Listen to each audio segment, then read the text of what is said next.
Who are you? उनका husband हो। आपको परमिट नहीं कर सकते आप। मैडम की तबीयत ठीक नहीं रहती सर, उनको। तो आप एडवोकेट एंगेज करिए। आपको कैसे एडवोकेट सर एंगेज किया था उन्होंने, क्या हर पैसे में वो कहते हैं 1 लाख रुपए चाहिए। आप क्या करते हैं? मैं इंजीनियर हूँ, रिटायर हो चुका हूँ। I have completed 42 years government service. नहीं, आप अपनी तारीफ बाद में करिएगा। Who are you? Sir, on behalf of petitioner. Who are you? उनका हस्बैंड हो, परमिट किया। आपको परमिट नहीं कर सकते। आपको कैसे परमिट करेंगे? पहले अभी 9/5 को भी हुआ था, मैं यहाँ था। मैडम की तबीयत ठीक नहीं रहती सर, उनको। तो आप एडवोकेट एंगेज करिए। आपको कैसे एडवोकेट सर एंगेज किया था उन्होंने, क्या हर पैसे में वो कहते हैं 1 लाख रुपए चाहिए, तो नहीं दे सकते हम। और ठीक है, तो मैडम आए बहस करने। मैडम नहीं आ सकते सर, उनको क्या लंग्स का क्रॉनिक इन्फेक्शन है और ये शुगर प्रॉब्लम, अर्थराइटिस। तो वो लॉन्ग जर्नी जब करते हैं तो उनके। कहाँ रहते हैं आप? जी सर। आप कहाँ रहते हैं? मैं वहीं रीवा रहता हूँ। आप क्या करते हैं? मैं इंजीनियर हूँ, रिटायर हो चुका हूँ। कहाँ से रिटायर हुए? रीवा। किस डिपार्टमेंट से? किस इरिगेशन डिपार्टमेंट। किस पद पर थे आप? मैं उस ए के रैंक में था। ए की रैंक पर? जी। इसमें आपका क्या ग्रीवांस है इस केस में? मेरा इसमें सर, जो respondent number 2 higher education commissioner साहब हैं, इन्होंने माननीय न्यायालय के आदेश के जो निर्देश दिए गए थे उसका पालन उन्होंने नहीं किया। पालन करना दिखाया और पालन करने के लिए ऑर्डर किया गया था हाईकोर्ट से कि आप प्रवर श्रेणी वेतनमान को रिडिसाइड करेंगे।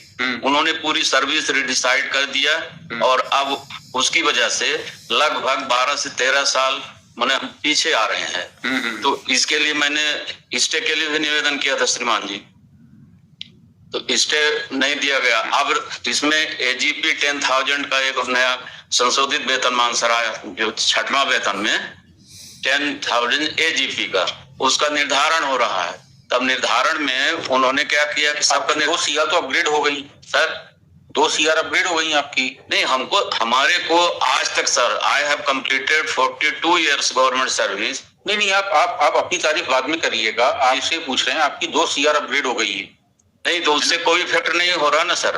नहीं हो रहा, तो ये आपका गलत है ये। सर, मेरा निवेदन इस चीज का है कि 40 साल की सेवा में मुझे कोई भी एडवर्स ACR की नोटिस नहीं दी गई है। जो CR कम्युनिकेट हुई उसमें से आपने रिप्रेजेंट किया 2 अपग्रेड नहीं, वो after passing the honourable high court order upgrade हो गई। नहीं, अपग्रेड वो तो पहले था सर, वो तो कोई परिवर्तन थोड़ी ना हुआ है।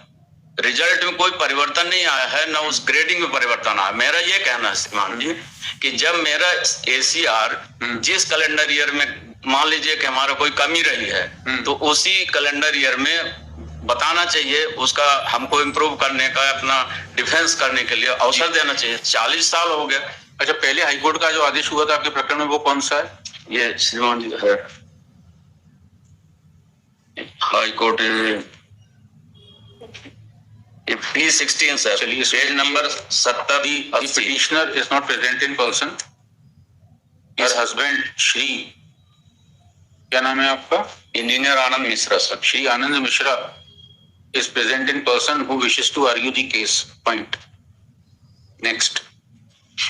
This court can either permit the petitioner to argue in person or a duly engaged advocate to argue in person. Point. The petitioner cannot be, her husband cannot be permitted to argue in person.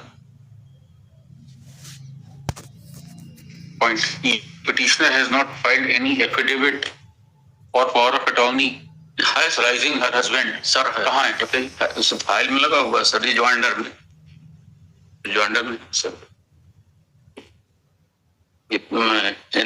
Annexure sir P35 से लेके और P40 तक, P38 NOCF, P39, P40, P35, P36।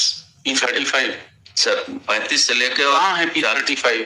Rejoinder sir, rejoinder. इसके साथ कोई affidavit है sir?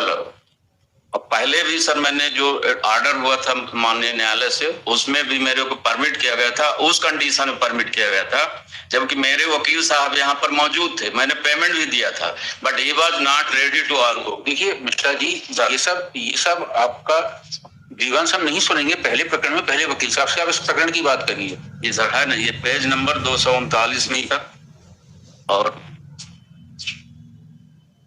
Number affidavit है page number 49 rejoinder में। हाँ, ये बताइए कि 35 में कहीं लिखा है?